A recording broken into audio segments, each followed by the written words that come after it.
Welcome to this episode in our series entitled Principle 1335.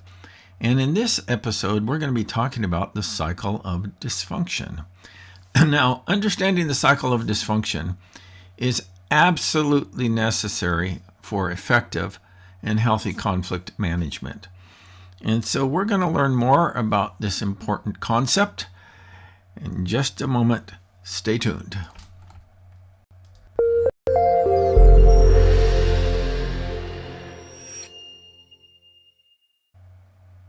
Karen, hello. How you doing?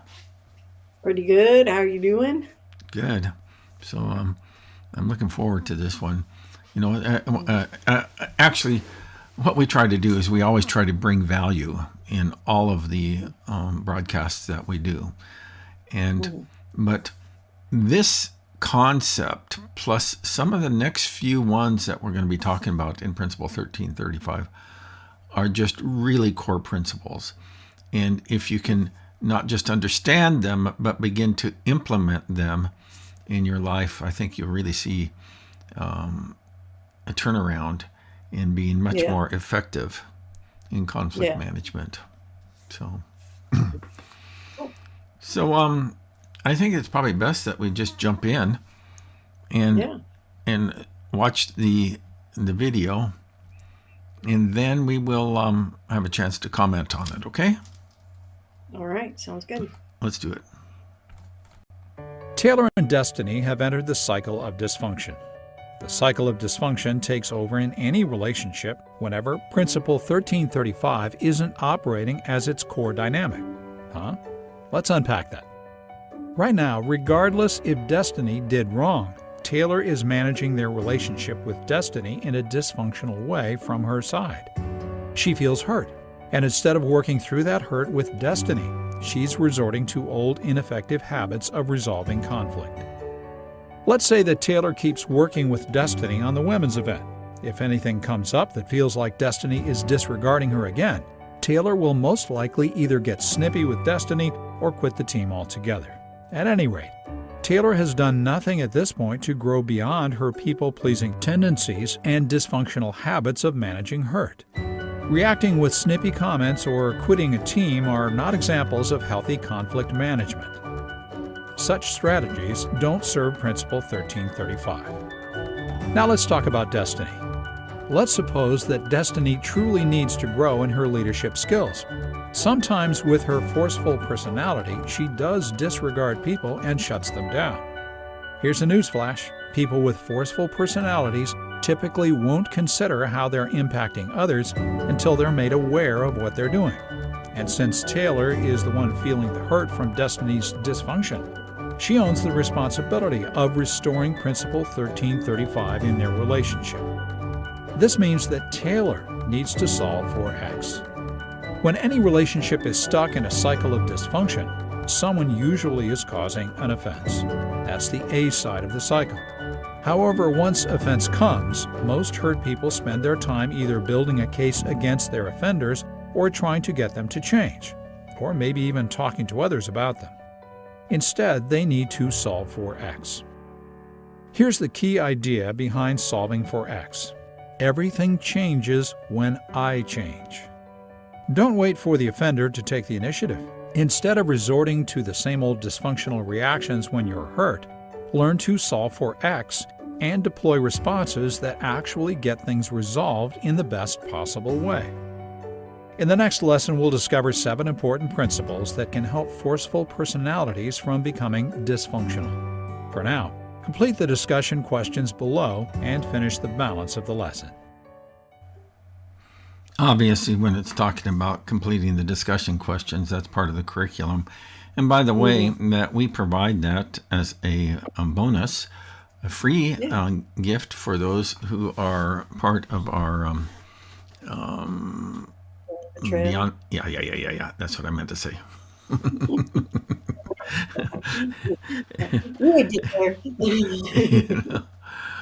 I'm thankful for all the women in my life. I really am, because oftentimes they serve as the auxiliary memory when my brain gets overloaded, that they're able to fill in and say, hey, what about, So, The but yeah, backup story. yeah. So so we're going to be we provide that free of charge, and anybody who is watching who doesn't want to get involved, or at least even jump over to our Beyond Betrayal Facebook group, that they can get access to our Principle 1335 curriculum. And I'm going to double check, but I think that the website principle1335.com will point you to where the curriculum is. And so, I have a lot of moving parts in all of the stuff that I'm doing, but I'm going to double check after this broadcast to make sure that that is working. But in the meantime, let's talk a little bit about this concept of this cycle of dysfunction. And what I'm going to do, I'm going to try this while we're live and and doing all of this stuff on the fly, is let me see if I can bring in the graphic, because I am really driven by, I'm a very visual learner, and when I am able to see things, it helps me so much in sorting those out. So right now, it's going to take me a second or two to get that located as I'm clicking through my files here. So give me some of your initial reactions to this this concept of the cycle of dysfunction. Yeah, I mean, I do think that it's important to be able to understand that. And um, I think the whole solving for X thing, where Mm-hmm. you have to realize that everything changes when I change, is Mm-hmm. that's really key. Is you can't force somebody else to change. No. The only person you can change is yourself. So changing like your expectations or changing the way you do things, if you're having ineffective communication, try something different. So I think it really does. It's it's not our nature to put the responsibility on ourselves, but we're the Mm-hmm. ones Because who, yeah, yeah, we're the ones who can after I'm sorry for interrupting. I'll do it again. proceed. Because after all, they're the ones who hurt us. They need to Mhm. take the initiative, but it doesn't work that way. A lot of people Yeah. just don't get they don't get the hint. They don't pick up on the signals, and so they have to kind of like so it's us. It's in one way of thinking about it. This might be helpful to think about it this way: is that it's my hurt. Hmm. So it's my responsibility to Right. manage my hurt, Right. you know. And while Yeah. sure, you're to blame, and we can talk more about blame as we go along. But Hmm. while it's true that you're to blame for what you did to me, it's still my hurt. And I own that responsibility in managing my hurt. So Yeah.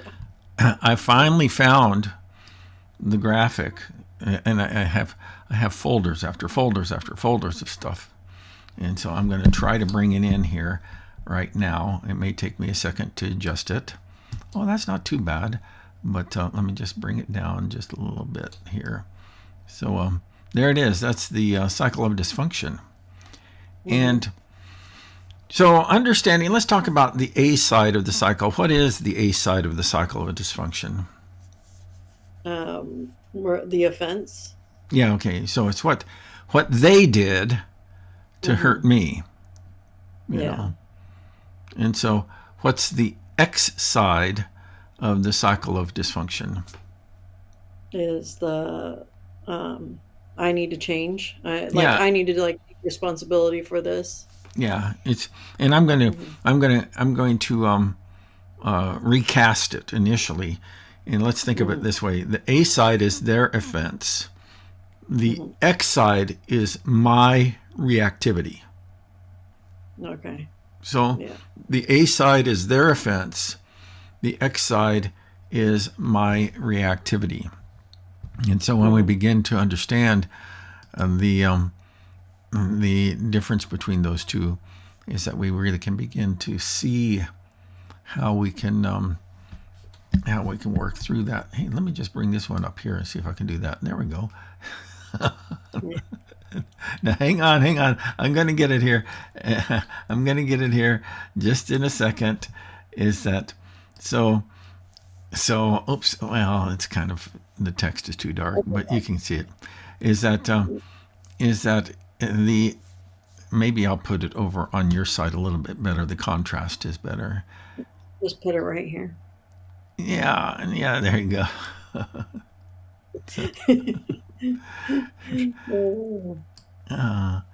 I can be annoying, can't I? You? Yeah. Okay. So the A side, and this is the cycle of dysfunction. The A side is their offense, and the X side is your reactivity. Now, here's like really an important concept, is that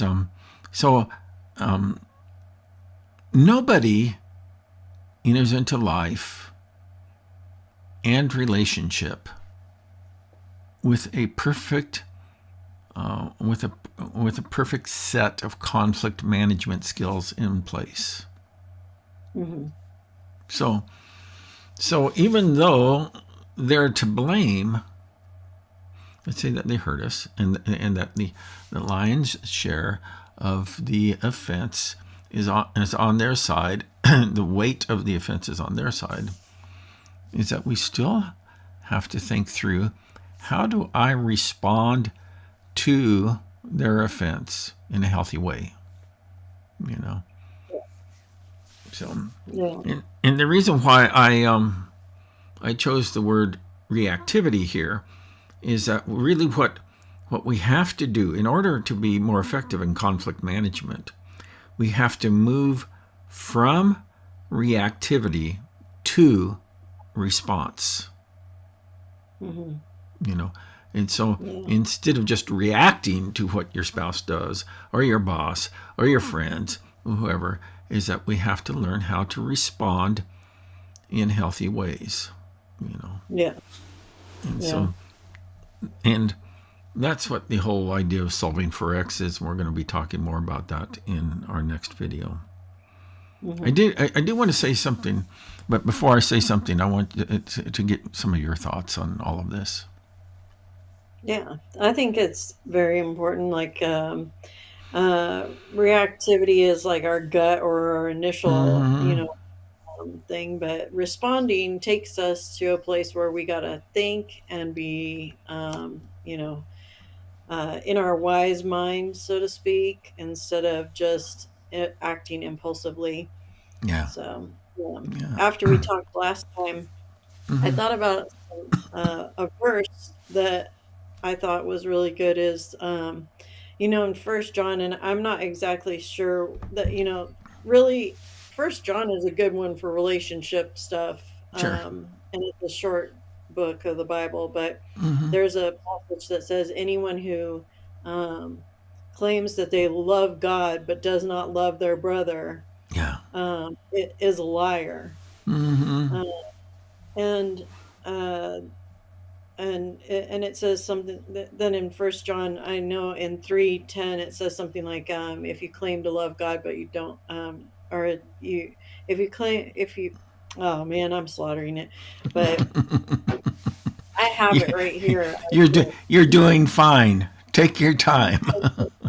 It says, this is how we know who the children of God are and who the children of the devil are. Anyone who does not do what is right is not God's child, nor is anyone who does not love their brother and sister.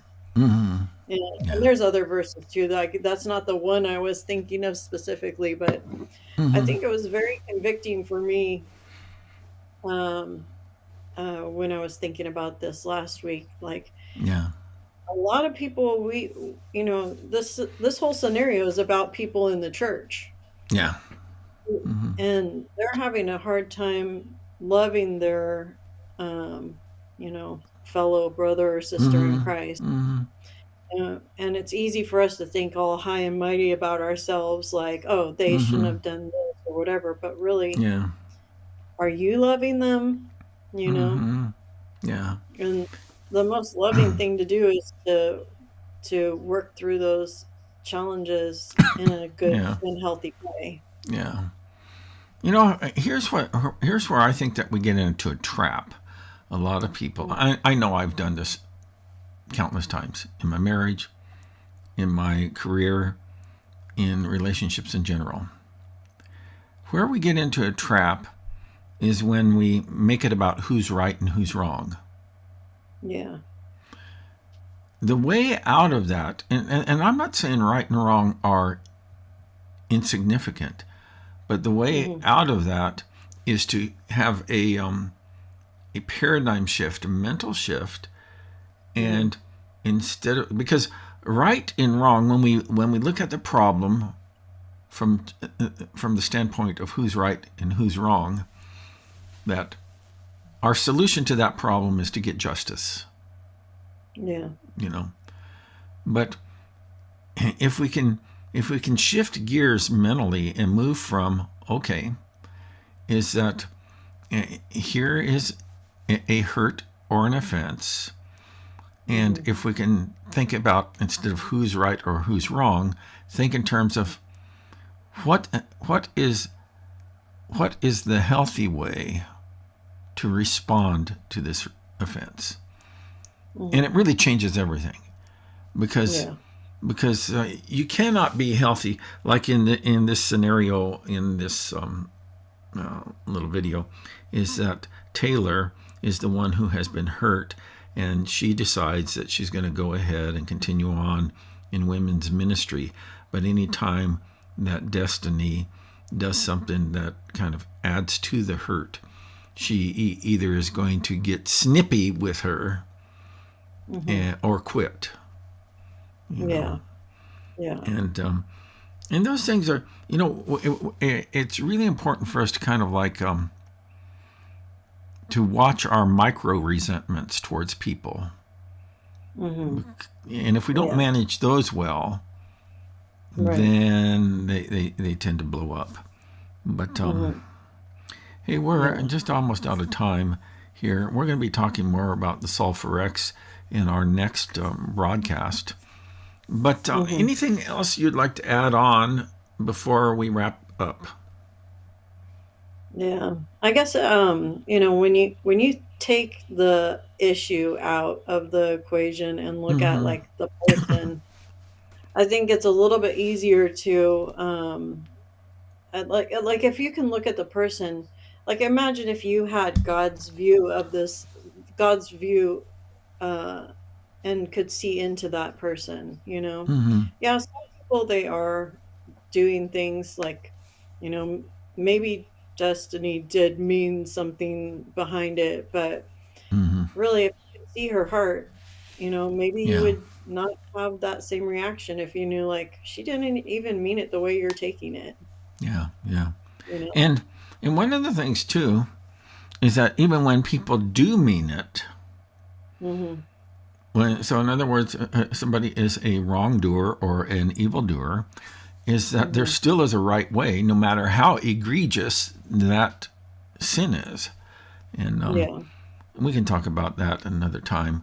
But in the Yeah. meantime, we're going to just kind of, all I wanted to do in this particular broadcast is introduce this concept of the cycle of dysfunction, and learning that instead of obsessing about their offense, move over to thinking in terms about what is my response and how can I make that healthy. So, Yeah. okay, well, that's it for now. Let me just go ahead and wrap this up, and then we will have a chance to talk some more. All right.